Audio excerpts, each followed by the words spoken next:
हरे कृष्णा। सनातन दिव्यता में आपका स्वागत है और मैं हूं पदम गुप्ता। एकादश सूत्र की श्रृंखला में आज हम चर्चा करेंगे शिव आगम के 7वें स्वरूप जिनको शिव कहा गया है। शिव शब्द नित्य विज्ञान नंदघन परमात्मा का वाचक है। इसलिए शिवगम भगवान शिव को गायत्री के द्वारा प्रतिपाद एवं एकाक्षर ओंकारा का वाचार्थ माना है।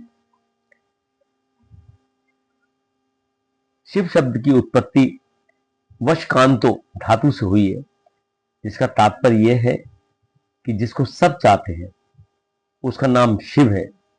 सब चाहते हैं अखंड आनंद को, अतएव शिव शब्द का तात्पर्य अखंड आनंद हुआ। जहां आनंद है वही शांति है और परम आनंद को ही परम कल्याण कहते हैं। अतः शिव शब्द का अर्थ परम कल्याण समझना चाहिए। इसलिए शिव को कल्याण गुण निलय कहा जाता है। शिव तत्व को केवल हिमालय तनया भगवती पार्वती ही यथार्थ रूप से जानती है। शिव पुराण का उमा शिव संवाद बहुत ही उपदेशप्रद और रोचक है। पार्वती जी शिव प्राप्ति के लिए घोर तप करने लगी। माता मेनका ने स्नेह कातरा होकर उन्हें ओ वत्से मां ऐसा तप ना करो कहा। उससे उनका नाम उमा हो गया। उन्होंने सूखे पत्ते भी खाने छोड़ दिए, तब उनका नाम अपर्णा पड़ा। पार्वती जी की इस कठोर तपस्या को देखने के लिए भगवान शिव वृद्ध ब्राह्मण के रूप में तपोभूमि में आए और बोले, हे देवे, इतनी देर बातचीत करने से तुमसे मेरी मित्रता हो गई है, इसलिए मैं तुमसे कहता हूं कि तुम्हारा शिव के साथ विवाह करने का संकल्प सर्वदा अनुचित है।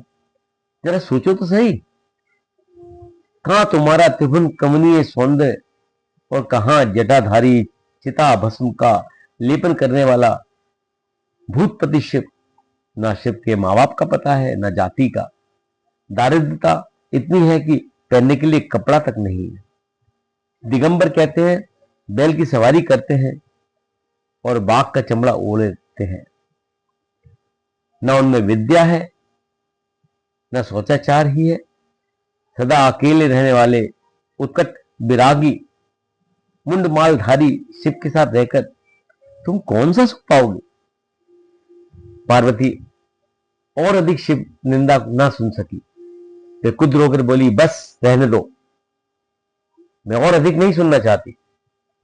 तुम शिव के संबंध में कुछ नहीं जानते हो, इसी से इस प्रकार मिथ्या प्रलाप कर रहे हो। शिव वस्तुत निर्गुण है।